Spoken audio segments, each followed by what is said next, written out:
Que le Seigneur vous bénisse. Veuillez vous asseoir. Nous avons lu 3 textes qui nous parlent des saisons et des temps. La Bible déclare, dans 1 Chronique chapitre 12, le verset 32, que les fils d'Issachar avaient l'intelligence des temps pour savoir ce que Israël devait faire. Les fils d'Issachar avaient l'intelligence pour comprendre et discerner ce que le peuple d'Israël devait faire dans les temps difficiles. Et c'est ainsi qu'ils se sont ralliés aux autres tribus, aux guerriers des autres tribus, pour aller introniser David roi à où? Hébron. Ils ont ainsi mobilisé 200 chefs et tous leurs frères sous leur ordre pour la mission royale en faveur de David. Peuple de Dieu, quels sont ceux aujourd'hui qui ont le discernement spirituel, l'intelligence spirituelle en cette année 2023 pour pouvoir s'engager dans l'œuvre de Dieu en général et s'engager dans l'œuvre de Dieu au sein de cette église en phase de finition de cette construction en particulier. Ayons le discernement des temps de la fin pour pouvoir nous engager avec Dieu là où il le faut pour son œuvre, de toute notre âme, de toute notre force et avec tous nos moyens financiers et matériels. Bien-aimés frères et sœurs, c'est dans cette logique que s'inscrit notre thème de cette année 2023, année de grâce et de bonheur. Mais reformuler selon notre vision qui est une nouvelle saison dans une nouvelle dimension et pour un nouveau repositionnement. Donc quand nous mettons le thème et la vision ensemble, reformuler, cela nous donne ceci. 2023, année d'une nouvelle saison de grâce et de bonheur, dans une nouvelle dimension et pour un nouveau repositionnement. Le thème central qui sera analysé tout au long de cette année le sera à travers 4 sous-thèmes et un sous-thème pour chaque trimestre. Le premier trimestre sera un nouveau départ pour une nouvelle saison de grâce et de bonheur. Alléluia. Un nouveau départ pour une nouvelle saison de grâce et de bonheur. Bien-aimés frères et sœurs, nous allons parler d'un nouveau départ pour une nouvelle saison de grâce et de bonheur. Dans le deuxième trimestre, nous allons analyser les implications, les conséquences de la nouvelle saison de grâce et de bonheur dans la vie du chrétien. Et là, nous allons parler du cœur du chrétien. Quand on a connu la grâce de Dieu, comment notre cœur change, comment on domine les œuvres de la chair, comment l'esprit de la chair nous manipule. Le troisième trimestre, nous allons parler des implications de la nouvelle saison dans une nouvelle dimension de grâce et de bonheur. Quand nous entrons dans une nouvelle dimension, les choses changent. Là où on s'aimait pour récolter 1 tonne, quand on est dans la nouvelle dimension, sur la même surface, quand on sème, on récolte 10 tonnes. Oh, je croyais que je parlais à quelqu'un. Je me tourne ici vers les pasteurs.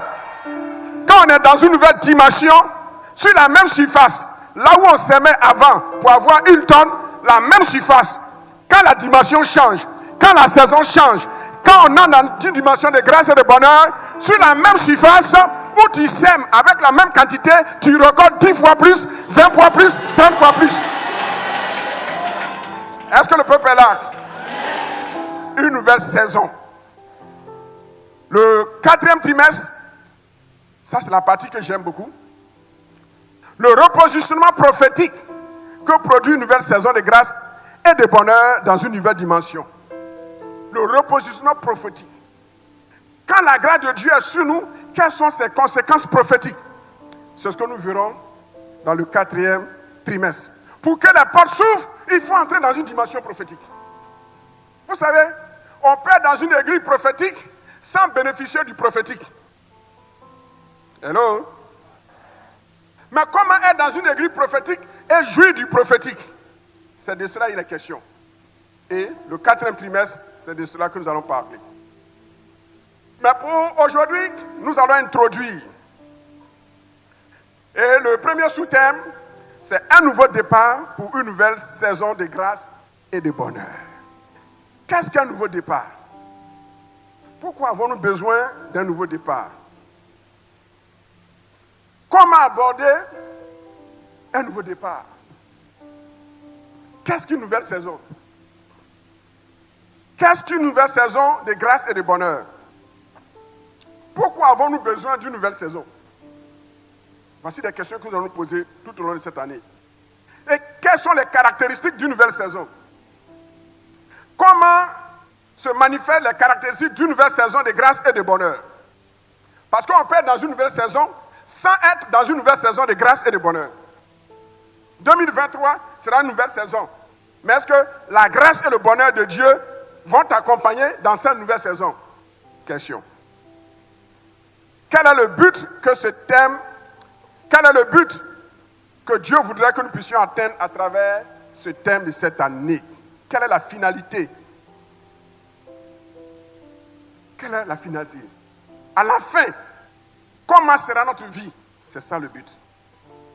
Quels sont les objectifs que nous nous fixons pour expérimenter le repositionnement prophétique dans cette nouvelle saison? Comment pouvons-nous y parvenir?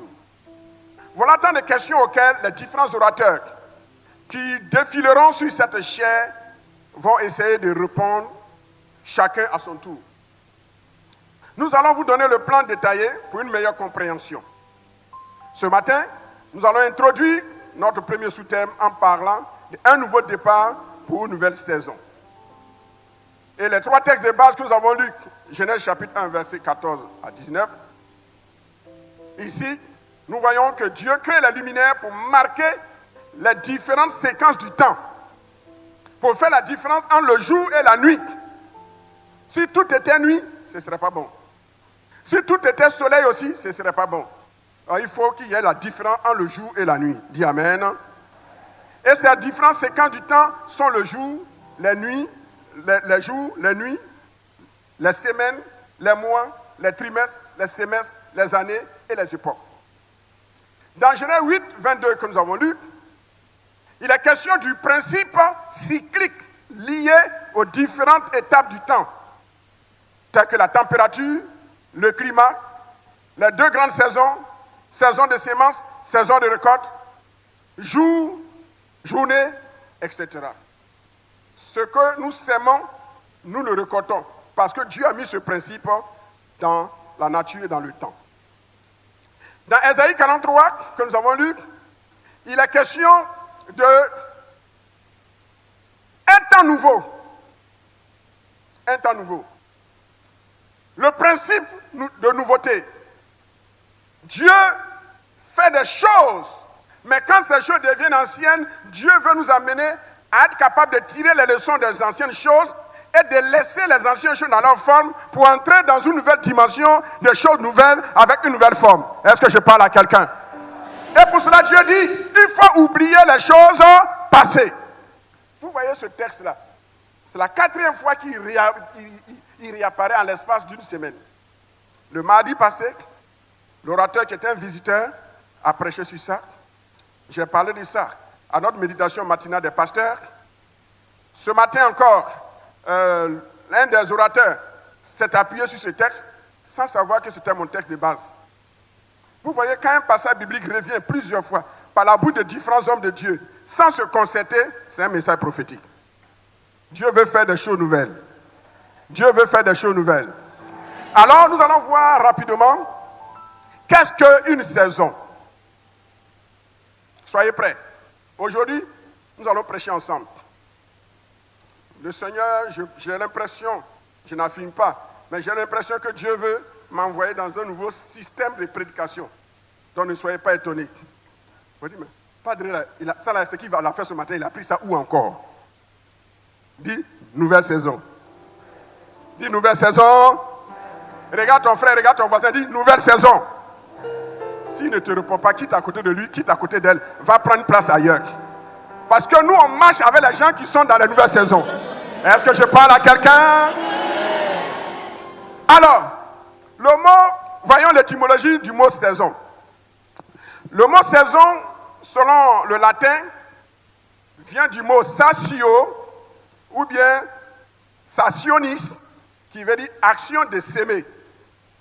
Dans le latin, quand on parle de saison, la racine du mot saison, satio, sationis, veut dire c'est l'action de mettre quelque chose en terre. En d'autres termes, pour les latins, la saison est une période de l'année réservée pour une activité liée à une sémence. Ce n'est pas la même sémence. On ne sème pas le riz pendant la période du cacao. Vous comprenez? Donc, chez les latins, quand on parle de saison, l'idée qu'ils ont derrière la tête, c'est une occasion, un temps favorable pour s'aimer. Dis à ton voisin, sémence. Dans le grec, le mot saison est traduit par le temps kairos. Vous savez, chez les Grecs, le temps est défini de 3 manières. Il y a le chronos, qui est temps en tant que longue durée. Il y a le kairos en tant que moment précis. Et il y a ora en tant que l'heure de l'action dans le kairos. Est-ce que vous me suivez? Dis à ton voisin, je sens que c'est mon kairos ce matin. Dis, je sens que c'est mon kairos. Donc, le kairos en grec est traduit par moment ou encore par saison. Voilà les 2 définitions étymologiques grecques. Voyons maintenant dans la Bible, quelle est la définition biblique de la saison. Le mot saison est traduit dans la Bible par le temps kairos. Il signifie un temps bien déterminé et précis, un moment bien indiqué pour une action que Dieu permet. Une saison est une période de l'année, plus ou moins longue, prévue par Dieu pour faire exécuter une action de son plan. Je reprends. Une saison est une période de l'année, plus ou moins longue, prévue par Dieu pour faire exécuter une action de son plan. Soit en rapport avec la nature, soit en rapport avec la vie des peuples et des individus. Et cette saison est annoncée par des signes précurseurs. Dis signes précurseurs. C'est-à-dire des signes indicateurs qui t'interpellent que quelque chose est en train de se passer. Dans Marc chapitre 11, le mot saison qui est employé dans le grec, c'est le mot kairos. Jésus veut manger un fruit du figuier qui avait beaucoup de feuilles. Il arrive, le figuier n'a pas de fruits. Et Jésus maudit le figuier. Et Marc précise que ce figuier qui a été maudit n'était pas dans sa saison. Et Jésus, toi aussi, même si tu es Dieu, tu dis que ce n'était pas la saison du figuier de porter des fruits. Pourquoi tu le maudis? Ça encore, c'est notre prédication. Mettons ça en parenthèse. Dis homme de Dieu, on verra ça plus tard. Combien vous voulez maintenant? Dis, c'est mon kairos. Jésus maudit ce figuier qui n'était pas dans sa saison parce que ce figuier n'étant pas dans sa saison a donné l'impression à Jésus qu'il était dans sa saison.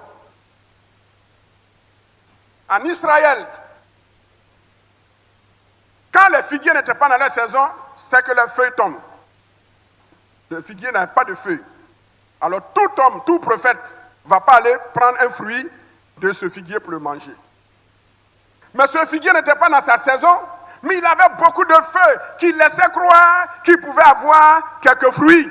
Il a trompé Jésus. Ce figuier, c'est l'exemple de tous ceux qui sont dans l'église, qui ont l'apparence d'être des chrétiens, alors que Dieu se sait la vie mauvaise, charnelle qu'ils mènent. C'est ceux-là, figuier maudit. Dis à ton voisin, qu'il n'en soit pas ainsi pour toi et pour moi. Parce que nous sommes dans une année de grâce. Ce figuier n'a pas eu la grâce. C'est pour ça que Jésus l'a maudit. Donc, ici, le mot saison est traduit par kairos. À 1 Thessaloniciens chapitre 5, verset 1, le mot saison est traduit aussi par moment. C'est-à-dire kairos. Donc, ici, le mot saison est synonyme de moment. De temps précis, spécifique, donné pour une action précise. Dieu a créé le temps. Il a subdivisé le temps en 4 séquences qu'on appelle les trimestres, qui sont des périodes de trimestres. Et chaque trimestre est vu comme une saison. Dis avec moi. Au nom de Jésus-Christ, je confesse et je proclame. On ne confesse pas, on ne proclame pas en étant assis. Je vous dis que ce matin-là, c'est vous et moi qui allons prêcher. Dis au nom de Jésus. Au nom de Jésus. Je confesse et je proclame. Qu'en ce premier trimestre de l'année, ma saison est une saison Kairos. Un Kairos de bénédiction. Dis, je proclame. Un changement de l'ordre du jour. Là où mon Kairos devait être un Kairos de douleur, je le change en un Kairos de bonheur. Dis, le plan ne durera plus longtemps. Même si elle était prévue par Dieu, accorde l'année de grâce. Je demande au Seigneur Jésus de transformer tout Kairos de douleur, de souffrance, en un Kairos de bonheur. J'appelle cela à l'existence. Que ma première saison de cette année soit une saison de grâce et de bonheur. Veuillez vous asseoir. Alors voyons maintenant la définition scientifique de la saison. El Kabod, nous sommes suivis de loin partout dans le monde. Donc, nous faisons un effort pour que nos messages soient consistants, adaptés au peuple à tous les niveaux. Définition scientifique de la saison. Les 4 trimestres sont déterminés par 2 paramètres qu'on appelle l'équinoxe et le solstice. Je vais vous expliquer. Padre, on n'est pas à l'université. Donc je vais expliquer terre à terre. Il y en a qui disent, Sol a fait quoi encore à 10? Équinoxe et le solstice. Dis avec moi, équinoxe. Solstice. Alors, l'équinoxe et le solstice sont 2 termes scientifiques de la géographie qui divisent l'année en 4 trimestres. Qu'est-ce que l'équinoxe? Qu'est-ce qui caractérise l'équinoxe? Le mot équinoxe vient d'un mot, un long mot latin, je ne vais pas le prononcer parce qu'il est trop long, mais qui est composé de 2 mots. Le préfixe aicus, qui veut dire égal, et puis nox ou bien noctis, en latin qui veut dire la nuit. Donc quand on parle d'équinoxe, c'est une période de l'année où le jour et la nuit ont la même durée. Donc si le jour fait 12 heures, la nuit va faire 12 heures. Équinoxe, égalité. Est-ce que vous me suivez? Et cette partie du jour de l'année où le jour et la nuit sont égaux, c'est en général le 20 et le 20, entre le 20 et le 21 mars. Donc on va entrer dans l'équinoxe dans peut-être dans 2 semaines. Est-ce que vous comprenez? Le premier équinoxe a lieu entre le 20 et le 21 mars. Soulignez ces dates-là. Je vais vous expliquer pourquoi. C'est ce que les mystiques utilisent pour travailler. Parce qu'ils connaissent la valeur scientifique que Dieu a accordée à ces choses. Les chrétiens, on est tellement naïfs, novices, ignorants, on minimise, on méprise tout. Si les chrétiens connaissent et exploitent la science avec la foi, rien ne peut nous surprendre. Les païens ne font rien en dehors de la connaissance scientifique de ces thèmes. Vous voyez, c'est comme... prenons... Quel exemple je peux prendre? Vous voyez l'interrupteur. Vous appuyez, le courant vient, la lumière arrive. Vous appuyez, ça éteint. Tu es païen, tu es chrétien, quand tu appuies, le courant arrive. Quand tu appuies 2e fois, le courant s'en va. Est-ce que c'est parce que tu parles en langue que quand tu appuies sur l'interrupteur, le courant arrive? Non. Donc on appelle ça les lois scientifiques. Il faut savoir les utiliser. Maintenant, nous chrétiens, avec la foi que nous avons en Jésus, avec la nouvelle dimension que nous avons en Jésus, nous pouvons exploiter ces choses naturelles dans une dimension surnaturelle. C'est pourquoi dans le monde, les païens qui font les coups d'État, ils ne font pas les coups d'État dans n'importe quelle période. Hello?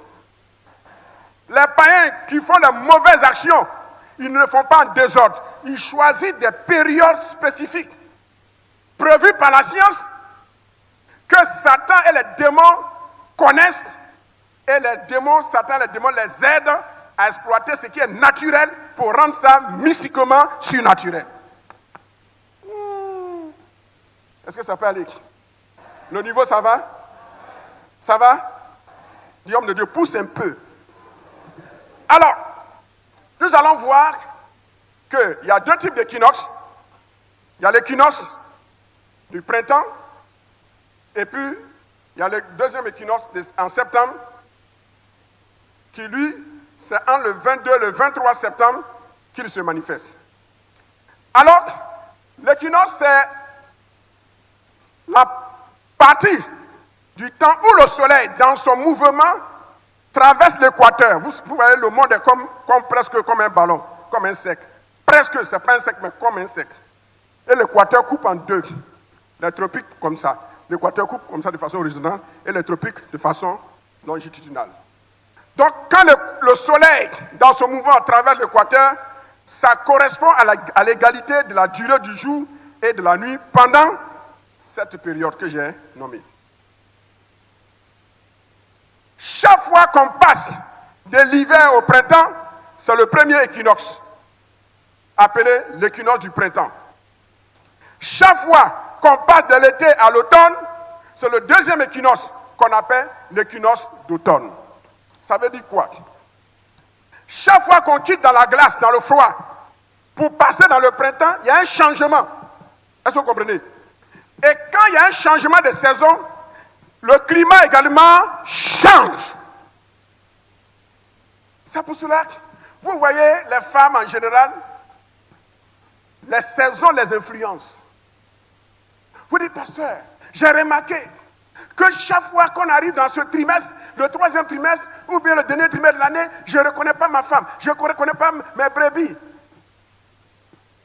Les saisons peuvent nous influencer si nous ne sommes pas vigilants. Les sorciers attaquent n'importe comment et n'importe quand, mais ils ont des saisons favorables. C'est pourquoi le Seigneur nous dit dans les évangiles, veillez, car vous ne savez pas à quelle heure le voleur viendra. Bien-aimés, les saisons sont régies par les équinoxes et les solstices. Nous allons voir tout à l'heure ce que c'est que le solstice. Actuellement, nous sommes dans le premier trimestre de l'année. Nous sommes dans la saison du printemps. Et vers la fin de mon message introductif, je vais vous donner entre 20 et 21 caractéristiques du printemps. Et ce que nous allons proclamer prophétiquement sur notre vie. Alléluia. Dis avec moi. Au nom de Jésus-Christ, je confesse et je proclame. Je reprends. Au nom de Jésus-Christ, je confesse et je proclame qu'en cette année 2023, aucun malheur ne me frappera. Durant la transition de mes saisons, de l'équinoxe du printemps, je confesse que durant cette saison, mon soleil de justice, mon soleil de faveur divine, dureront le plus longtemps possible. Dis que Dieu m'accorde durant mes saisons ou mes périodes d'équinoxe, l'équinoxe du printemps, le soleil de Dieu me favorise. Que toutes ténèbres lancées contre moi, contre ma vie, contre ma vie, contre mon foyer, contre mes enfants, contre mon église, contre mes pasteurs, contre ma nation, contre son gouvernement, contre les sages, contre les sages de l'église et de mon pays, que ces saisons de ténèbres échouent. Au nom de Jésus. Au nom de Jésus. Dis Seigneur, que mon printemps spirituel soit le plus long possible cette année. Dis j'appelle au nom de Jésus. Que mes saisons de nuit, que mes saisons de froid, à tous les niveaux, soient les plus courtes. Les plus courtes. Dis je refuse. Que mon temps de souffrance soit égal à mon temps de bonheur. Dis non.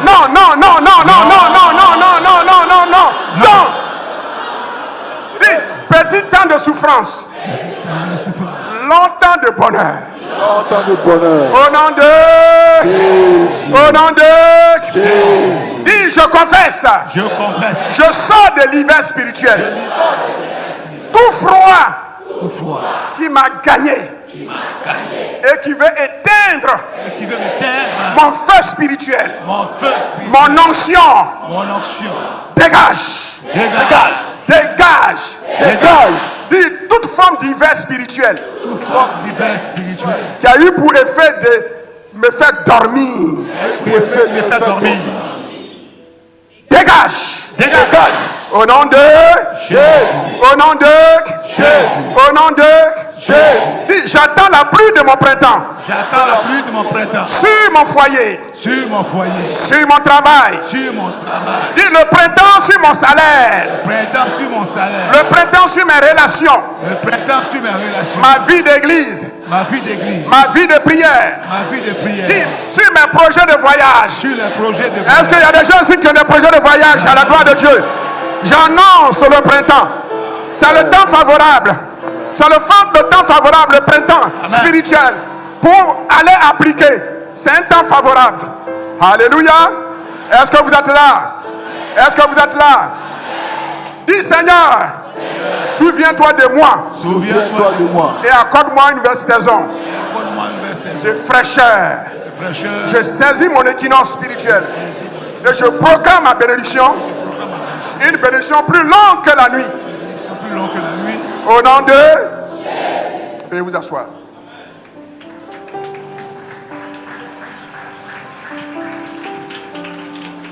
Le deuxième paramètre qui permet d'avoir les saisons s'appelle le solstice. Le solstice, ça vient d'un mot latin qui est composé aussi de deux mots. Sol, qui veut dire soleil, et puis status, ou bien stare, qui veut dire s'arrêter. Donc, le solstice, c'est la période où le soleil semble s'arrêter. Vous comprenez? C'est la partie du temps de l'année où le jour est soit le plus long, soit le plus court, selon la position de la Terre par rapport au soleil. Vous savez que le soleil ne tourne pas. C'est la Terre, c'est nous qui tournons autour du soleil. Donc, la partie de la Terre qui frappe le soleil, cette partie est éclairée. Et le jour semble être long. Mais quand la partie de la Terre en face du soleil est en déphasage avec le soleil, il y a très peu de soleil. Donc cette partie-là, c'est la nuit qui va être longue. Est-ce que vous comprenez? Donc c'est ce qu'on appelle le solstice. Il y a deux solstices. Il y a le solstice d'été et le solstice d'hiver. Le solstice d'été, c'est la période, la saison de l'année où le soleil s'arrête et atteint son point le plus fort. Ainsi, le jour sera le plus long. C'est le 21 juin de l'année. Et quand le jour est le plus long, la nuit devient la plus courte. Vous êtes formidable. Dis avec moi, proclamation prophétique pratique. Au nom de Jésus-Christ, je confesse et je proclame qu'en cette année, durant mes saisons de jour, que mon soleil de justice, mon soleil de grâce, Mon soleil de faveur divine. Mon soleil de bonheur. Dure le plus longtemps possible. Que mon soleil de justice. Le soleil de mes saisons. Durant le solstice. D'été. Soit le plus long possible. Si j'appelle à l'existence. Au nom de Jésus-Christ. Que mes saisons de soleil. De faveur. Durent le plus longtemps possible. Et que le temps de difficulté, les temps de nuit, soient les plus courts. Au nom de Jésus. Au nom de Jésus. Veuillez vous asseoir. Alors, le solstice d'été, c'est en juin. Maintenant, il y a la quatrième phase, la quatrième saison, qui est définie par le solstice d'hiver. C'est la période de l'année où le soleil atteint le point le plus éloigné du pôle Nord. Alors, la nuit devient très longue parce que le soleil éclaire une petite partie de la terre. Le jour est court et la nuit est longue. Pourquoi Dieu permet cela? La nuit ne signifie pas toujours les moments difficiles. La nuit signifie le temps où le silence de Dieu entre en action. Vous comprenez? Et quand le silence de Dieu entre en action, c'est comme l'anesthésie de Dieu pour t'opérer, pour enlever la maladie qu'il faut. On ne peut pas opérer quelqu'un sans anesthésie. Sinon, en voulant te faire du bien, on va te tuer. Donc, la nuit, pourquoi Dieu permet que la nuit soit longue et le jour petit? Il arrive des moments dans nos vies où Dieu permet la nuit, pas pour nous tuer, mais c'est le plus souvent pendant la nuit que Dieu nous parle. Par les rêves, les sons prophétiques. C'est pendant la nuit que Dieu nous révèle les choses cachées, qui ne peut pas nous révéler en plein jour. C'est pendant la nuit que vous découvrez dans l'église qui est votre frère, qui est votre soeur. C'est pendant la nuit où le soleil, on ne vous voit pas, qu'un frère, une soeur s'intéresse à toi et tu sais que cette personne t'aime. Il n'y a pas de soleil pour t'éclairer. Mais lui, il fait tout pour venir vers toi, pour t'éclairer avec sa prière, sa saison. Est-ce que je parle à quelqu'un? Quand ta nuit dure, ce n'est pas parce que Dieu t'a oublié. Pendant la nuit, Dieu veut te parler. Les hommes t'ont trop parlé, tu n'as pas compris. Dieu permet la nuit. Et pendant la nuit, il parle. Il t'envoie des songes. Il t'envoie des révélations. Il t'envoie des anges. La nuit ne signifie pas toujours Dieu nous a oubliés. C'est le silence de Dieu. Et quand ta nuit dure, ne permet pas que les gens te jugent. C'est parce qu'il a péché. C'est parce qu'elle a péché. Non. Pendant la nuit, Dieu nous parle. La nuit, c'est là où tu es seul. La nuit, c'est là où tu es seul. Tu ne vois personne. C'est la nuit. Mais cette nuit peut être courte si notre attitude vis-à-vis de Dieu est la bonne attitude. La nuit. La nuit. Souvent, c'est là que les grandes choses sont opérées par Dieu. C'est pourquoi nous ne devons pas prier pour que Dieu réduise toutes nos nuits. Mais dis, Seigneur, la nuit la plus longue que tu permettras, pourvu qu'elle vienne de toi. Parce qu'il y a des nuits qui sont provoquées par les sorciers. Il y a des nuits qui sont provoquées par nos ennemis, nos adversaires. Lève-toi et dis avec moi, Seigneur, toute nuit qui est diabolique, je l'annule en cette année. Aucune nuit qui viendra de Satan, de ses suppôts, des sorciers, des sorcières, de mes ennemis, ceux qui ne m'aiment pas, qui veulent me voir souffrir. Seigneur, ne permets pas que la nuit se réalise dans ma vie. Au nom de Jésus. En retour, Seigneur, j'annonce que ma nuit soit la plus courte en cette année. Au nom de Seigneur, Là où mes nuits ont été longues, je demande le double, le triple, le quadruple, 10 fois plus, 20 fois plus. Et parce que nous sommes en 2023, 23 fois plus de jours, de lumière, de révélation. Au nom de, au nom de, au nom de, dis, l'épreuve ne durera plus longtemps. Cette année, mes épreuves ne dureront plus longtemps. Parce que je suis dans une année de grâce et de faveur divine. Si tu sais que cette année est une année de faveur divine, acclame le Seigneur. Amen. Amen. Alléluia. Alléluia. Écoutez-moi, écoutez-moi, écoutez-moi. Vous qui avez pleuré l'année passée, vous qui avez pleuré l'année passée, Dieu me dit de vous dire, oubliez les choses passées. Si vous n'oubliez pas, Dieu ne va pas ouvrir de nouvelles portes pour les nouvelles choses. Chaque fois que Dieu permet que son enfant pleure, c'est parce qu'il a un but. Quand il a permis que Jésus-Christ pleure à grands cris, qu'il fasse le sacrifice à grands cris avec des pleurs, c'est parce qu'il avait le meilleur pour Jésus-Christ. Amen. Dieu nous aime plus que nous-mêmes. Alléluia. Et Dieu ne peut pas permettre que son enfant souffre un simple plaisir. Tu as pleuré, essuie les larmes de tes yeux. Plusieurs pleurent sur le plan professionnel. Plusieurs sont en train de pleurer sur le plan du foyer. Plusieurs sont en train de pleurer sur le plan économique. Leurs affaires sont bloquées. Ne voyez pas toujours le diable. Dieu peut bloquer tes affaires. Parce qu'il veut te tirer dans le désert pour parler à ton cœur. Et quand tu comprends, ce qui a duré des années, en un mois, en une semaine, se réalise. J'annonce un temps nouveau. Oubliez ce qui est passé. Oubliez les anciennes choses. Et ouvrez vos cœurs aux choses nouvelles. Alléluia. Amen. Veuillez vous asseoir. Et nous allons terminer.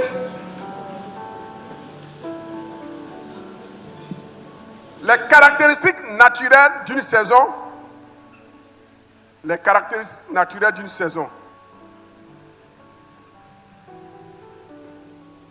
Le mardi, nous allons étudier les caractéristiques prophétiques d'une nouvelle saison. Les caractéristiques prophétiques d'une nouvelle saison. Le mardi, ne ratez pas. Il y aura le ministère prophétique. Faites un effort pour être là. Je vais prendre la parole plus tard, 19h. Je vais prêcher 30, 35, maximum 40 minutes. Et je vais prendre, avec la madre et les autres pasteurs, 1 heure. 1 heure pour faire le prophétique. Parce que nous sommes en début de nouvelle saison. C'est le temps de s'aimer. Nous allons s'aimer la pensée de Dieu dans votre vie. Et ta foi fera le reste. Les caractéristiques naturelles de la saison. Nous avons dit que la saison est une période de l'année qui respecte de façon cyclique des lois, les lois de la création. On les voit dans Genèse chapitre 8, le verset 22. Tant que la terre subsistera, les semailles et la moisson, le froid et la chaleur, l'été et l'hiver, le jour et la nuit ne cesseront point. Ici, dans ce petit verset, il y a 7 lois.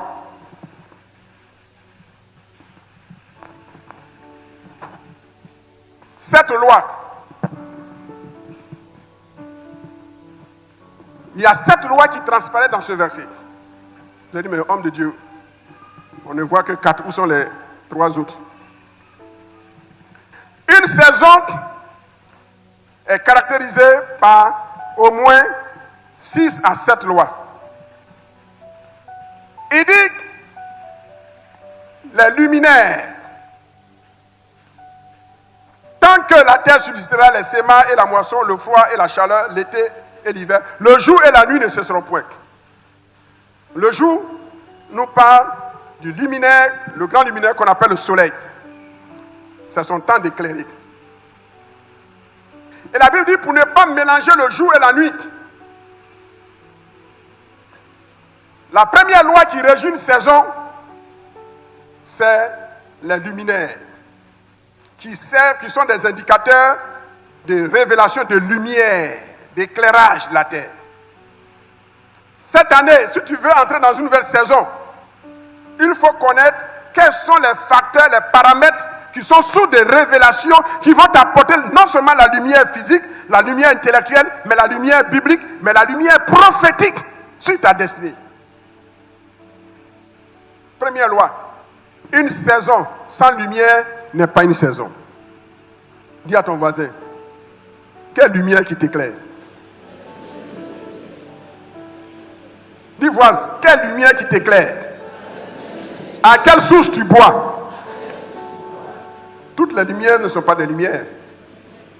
Deuxième loi, la loi des équinoxes et des solstices, qui sont des indicateurs de saison. Cette année, tu dois connaître tes différentes saisons par rapport à ta vie d'église et par rapport à ton travail et par rapport à ta vie de foyer. La même manière qu'une femme suivait sa saison, nous devons suivre nos saisons spirituelles pour ne pas les rater. Troisième loi, la loi du sol ou de la terre, qui sert de fondement à la vie biologique. La terre. La terre, c'est le fondement de la création. L'homme est tiré de la terre. La nourriture est tirée de la terre. L'eau est tirée de la terre. Les saisons sont régies par des facteurs biologiques. En tant que chrétien, tu dois savoir sur quel sol tu marches. Dieu a partagé la terre. Un noir ne peut pas quitter ici pour aller chez les blancs pour dire la terre des blancs, là, c'est pour lui. Non, à moins que des transactions aient lieu. Chacun a son territoire. Dis à ton voisin, il ne faut pas violer mon territoire.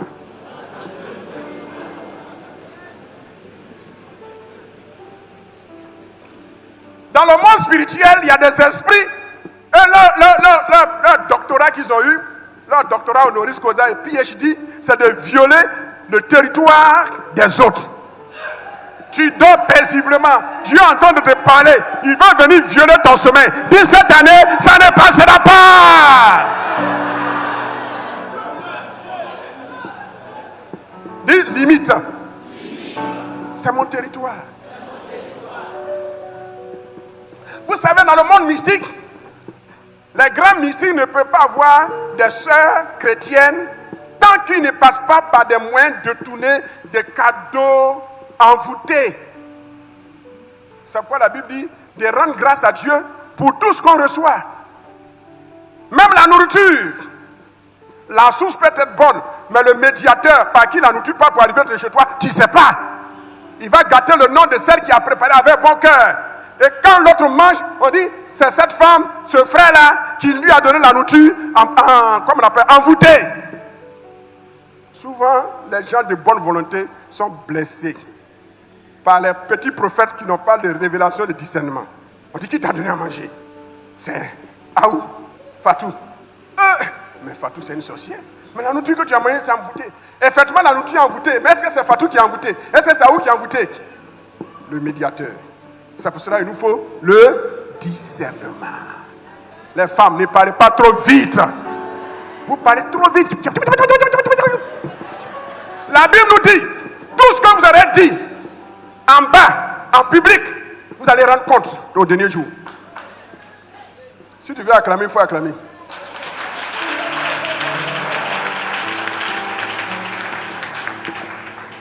Les violeurs des territoires, cette année, le feu de Dieu va les consumer dans leur retranchement. Est-ce que je parle à quelqu'un? Est-ce que je parle à quelqu'un? Quatrième loi. La loi de la semence et de la récolte, qui servent de production alimentaire, mais aussi sur le plan spirituel et sur le plan financier, sur le plan relationnel. Ce que tu sèmes, c'est ce que tu reçois. Une saison est régie par la loi de la sémence et de la récolte. Actuellement, nous parlons d'achever le temple. Nous parlons des semences financières. Si tu veux que ta saison soit couronnée de bénédictions, ta manière de s'aimer doit conditionner ta manière de récolter.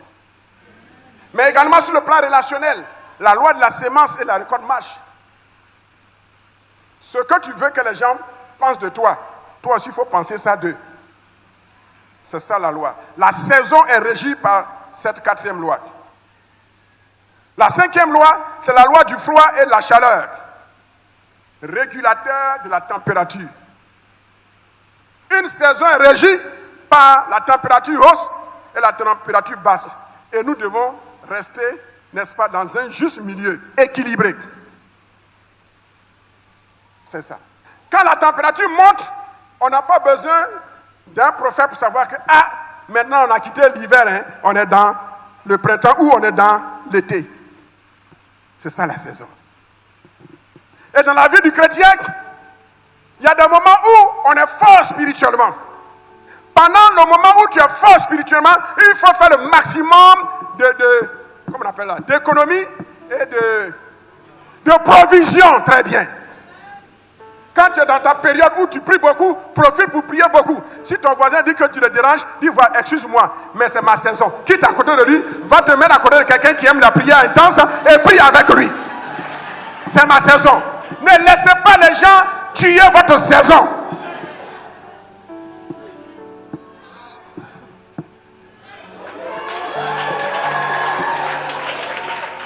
Je vais pousser, mais il fait très chaud.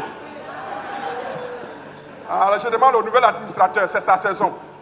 Il faut qu'il fasse tout pour que le temps finisse et que j'ai le frelon. Quand je vais avoir le frelon, quand je vais prêcher 1 heure, 2 heures. Et puis l'onction va travailler. Mais là on est dans la chaleur et mon frère Eli Pavlovski ne dira pas le contraire. Bah, lui il vient du froid. Est-ce que vous êtes là? 6e loi, c'est la loi du climat et de la végétation. Régulateur de l'atmosphère et de la vie biologique. L'atmosphère. Quand tu es dans un milieu froid, ça va t'influencer. Sois un régulateur. L'atmosphère. Quand tu sens que l'atmosphère dans laquelle tu es pourrie, sors de cette atmosphère et va dans une atmosphère qui est pleine de vie. Si tu souffres et que ceux qui viennent autour de toi pour te consoler t'encouragent à enfoncer ta souffrance, ils sont des mauvais compagnons. Quitte-les. Demande à ton voisin, c'est quelle atmosphère qui t'accompagne? Si tu dis que c'est une mauvaise atmosphère, quitte à côté de lui. Dis, je t'ordonne de quitter dans mon environnement. Est-ce que je parle à quelqu'un? Est-ce que je parle à quelqu'un? Et la 7e loi, c'est ce qu'on appelle, c'est ce que j'ai surnommé la loi des signes. La loi des signes du calendrier. Le calendrier prophétique, le calendrier ordinaire. Nos jours, apprendre à gérer le temps. Apprendre à gérer nos projets dans le temps. Apprendre à gérer nos jours, nos moments privés avec Dieu. C'est le calendrier. Une saison est gérée par des calendriers qui sont des marqueurs d'époque, de jours et d'années. Tiens-toi debout avec moi et dis, au nom de Jésus-Christ, je confesse et je proclame prophétiquement. Confesse et je proclame prophétiquement. Qu'en cette année, les 7 lois naturelles et les 7 lois spirituelles me favoriseront. Et je ne manquerai de rien pour servir Dieu. Avec joie et avec foi. Avec joie et avec foi. Dis la loi des luminaires. La loi des luminaires. Pour mon éclairage. Pour mon éclairage. Est nécessaire. La loi des équinoxes et des solstices. Physique ou spirituel. Spirituel. Comme indicateur de saison. Comme indicateur de saison. Est nécessaire. Nécessaire. Dis la loi du sol ou de la terre. La loi du sol ou de la terre. Pour avoir ma nourriture. Pour avoir l'identité de mon environnement. est nécessaire. Dis la loi de la sémence et de la récolte. La loi de la sémence et de la récolte. Pour mériter ce que j'aurai semé en cette année Qu'est-ce que je vais semer? est nécessaire. Nécessaire. Dis la loi du froid et de la chaleur La loi du foie est nécessaire pour que j'ai un temps tempéré. est nécessaire pour que J'ai un temps tempéré. Parce que j'ai besoin du soleil. Parce que le soleil m'aide à développer la vitamine D. Or, la vitamine D me permet de renforcer l'immunité de mon corps. En cette année, n'importe quelle maladie n'approchera de mon corps pour me terrasser. Au nom de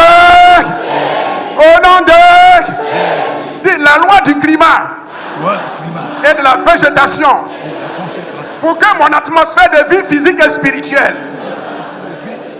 soit bien régulée. Soit bien régulé. La loi des signes La loi des signes. pour mon agenda, Mon agenda. mon calendrier de projet soit respecté et que je respecte aussi le temps pour Dieu chaque jour, chaque semaine, chaque mois, chaque trimestre, chaque semestre, chaque année, à la gloire de Dieu. Dis, j'appelle au nom de Jésus-Christ que mes saisons soient influencées par ces 7 lois. Et acclame le Seigneur. Acclame le Seigneur. Acclame le Seigneur. Acclame le Seigneur. Acclame le Seigneur. Salue ton voisin, salue ta voisine. Salue ton voisin, dis que ces 7 lois s'appliquent dans ta vie. Cette loi s'applique dans ta vie. Que ces 7 lois s'appliquent dans ta vie. Cette loi s'applique. Au nom de... Jésus. Alors je termine. Alléluia. Veuillez vous asseoir.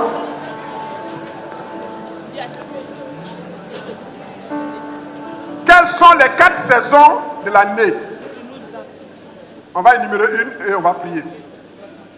Il y a le printemps, il y a l'été, il y a l'automne et il y a l'hiver. On aura tout le temps, on va aller doucement, doucement. Je vais effleurer le printemps, on va prier, mais on va l'approfondir les jours à venir. La première saison, c'est le printemps. Il débute avec l'équinoxe de printemps en mars. Donc, nous sommes dans le printemps. Et bientôt, à partir du 21 mars, le jour va être, comment on appelle, très long. Et il y a des lois spirituelles. Première loi, notez 1. Le printemps est la plus belle saison des 4. Le printemps est la saison de toutes les autres saisons. C'est la période dans laquelle le temps est beau. C'est la période du rêve. C'est la période des vacances, des repos, des relaxations, des restaurations. Dis, Seigneur, mon printemps cette année sera un printemps de relaxation. Dis, j'ai été trop stressé.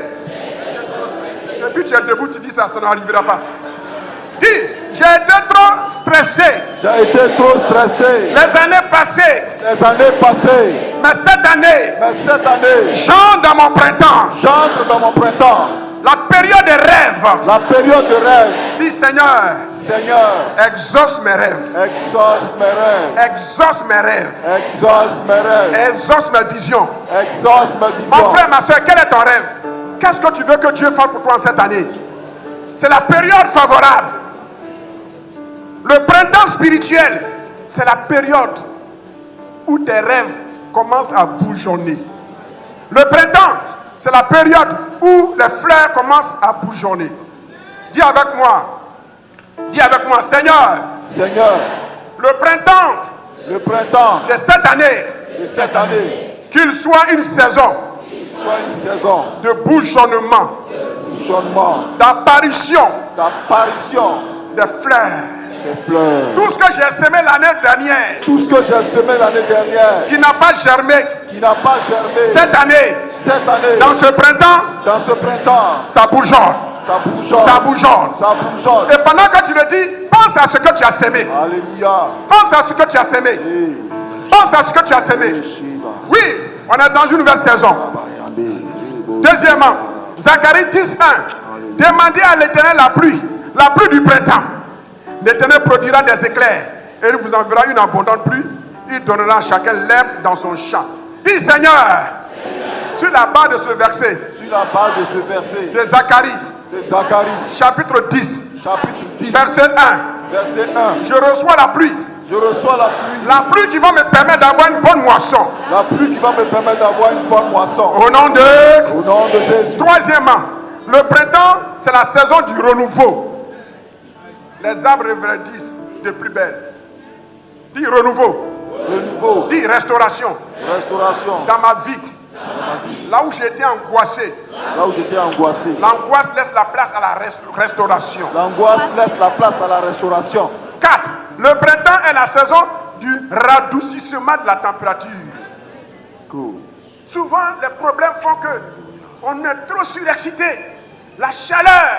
Oh, j'ai pitié pour ceux qui dorment encore dans des maisons où il n'y a pas de ventilateur, où il n'y a pas de climatiseur. Vraiment du courage pour vous. Mais ça va changer avant la fin de l'année. Ça va changer. Au nom de Jésus. Frère, je compatis à votre souffrance. Au nom de Jésus. Parce que je suis passé par là. Quand je suis venu dans cette église, le petit vieux climatiseur de la chambre, celui que je remplaçais, il est parti avec. Ce n'est pas sa faute. Il ne sait pas où il va atterrir. Il dit au moins, vous m'avez chassé, mais je pars avec mon petit climatiseur. Et j'ai dormi dans une chambre à chaleur. Et les boutons ont pris tout mon corps. Quand l'administrateur de l'époque a vu ça, il est fâché. Il y a des colères que les anciens manifestent qui sont des bonnes colères. Quand on voit un homme de Dieu qui souffre et puis l'ancien se fâche, le trésorier se fâche et puis il agit. Que Dieu vous bénisse. Fâchez-vous comme ça pour nous mettre à l'aise autant que faire se peut. Il s'est fâché et il est allé acheter un split. Ce n'était pas climatiseur, vieux modèle, mais nouveau modèle. Moi aussi, je pouvais dormir dans climatiseur. Que Dieu bénisse ces anciens-là.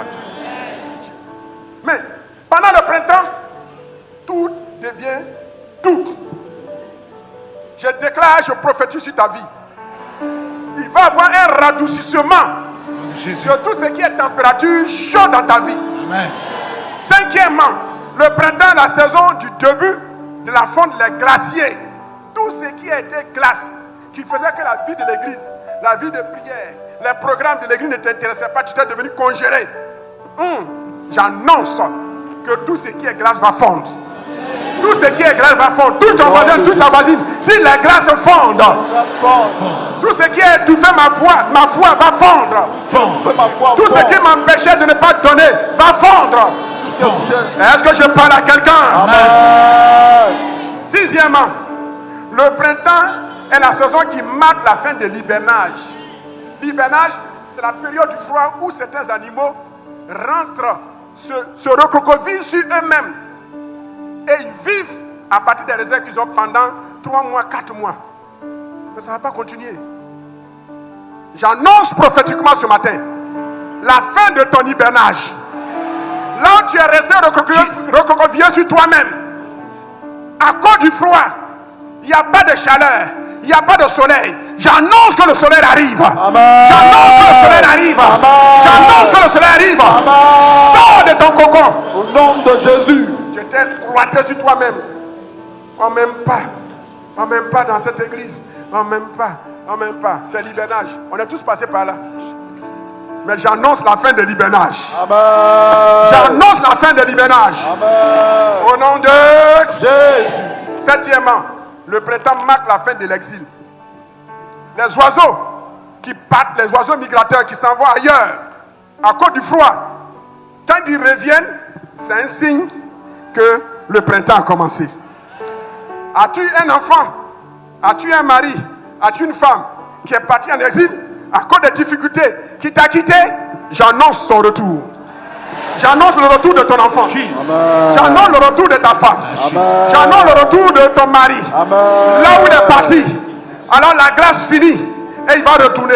Au nom de Jésus. Retour de l'exil. As-tu un parent qui est en exil?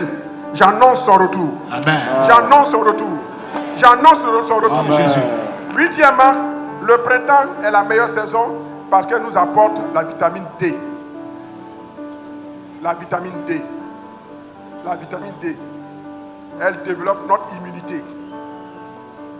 Le printemps, c'est la meilleure saison qui a goût de fête.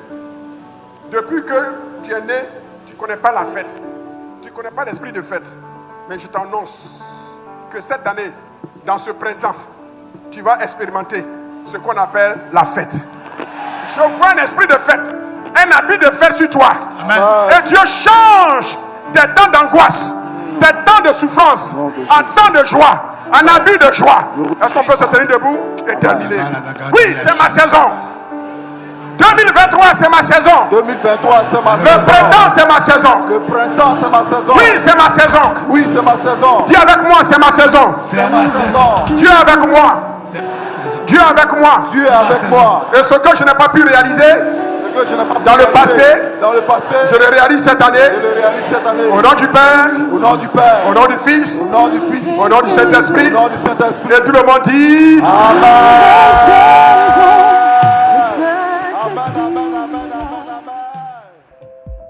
Vous avez été édifié? Partagez ce message et transformez une vie. Pour plus d'enseignements, abonnez-vous à nos pages. Que Dieu vous bénisse.